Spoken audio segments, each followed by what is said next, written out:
This is the heart of London's West End, where 57 experts are putting wines through a rigorous judging process.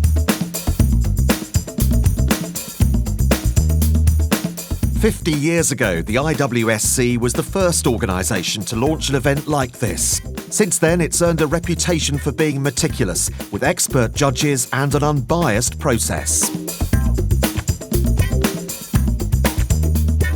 Here's how a typical judge's day unfolds. It's been organised for us to be put in a sort of logical order. So generally we'd start with something quite light and refreshing and maybe going towards the fuller styles at the end. But we don't see any bottles, we don't know the producers, we don't see any labels. So, what are the most important qualities the judges are looking for? Balance. I think those elements take the acidity, the fruit structure, aromatic structure, alcohol, tannins, everything has to be one. They should be an orchestra, but they should be playing together. Discussion plays a crucial part in the judging process. So we'll taste the wine individually without knowing what the other's thinking. You look at the component parts and it's very easy sometimes to miss something, and that's when you have a discussion as a panel. There's something quite raw about it. There is this aromatics, doesn't quite fit in. It almost smells like elderflowers. And that's where the fun happens, where you can be talked up or talked down. It's a bit out of place for me. I was quite generous, I was on goal.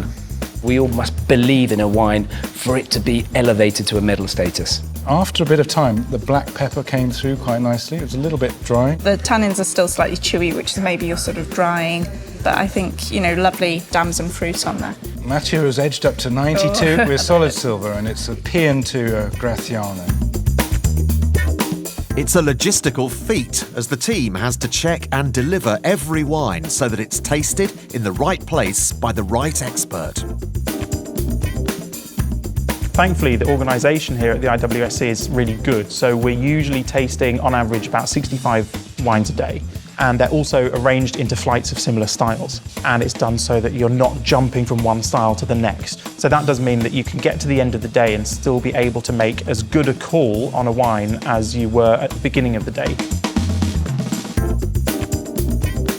With delicious wines from all over the world, it looks like a lot of fun, but this is a serious job with serious responsibilities.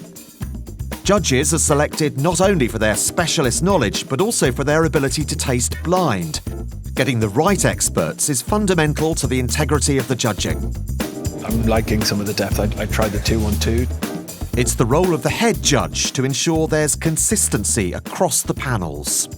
We're looking to analyse the scores that each of the judges give to any of the wines and make sure that we're all on the same wavelength. So any discrepancies, we're looking to retaste those wines as a team and then come down on a decision, whether that's silver or gold in that scenario. And it's not actually about the wines being in competition with each other. We're not really looking for a winner as such. The wines aren't competing against each other. We're looking at each of the wines individually and trying to give it its best shout. You're not comparing wine 1 with wine 2. You're looking to evaluate wine 1 on its own merit. And each expert brings something different to the table. We've a room today packed full of master sommeliers, masters of wine, people who are at top of their game. Many of these people are chosen for their blind tasting ability specifically, but also because they're leaders in their field.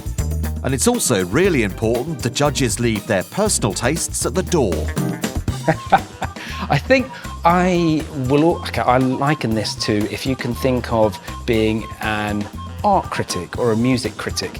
You won't want every piece of art hanging on your wall, you won't want every piece of music in your CD player, but you can appreciate things for what they are. You can take the component parts of something and say, yes, that's appealing to a certain market, so being able to step back from your personal preferences is very, very important.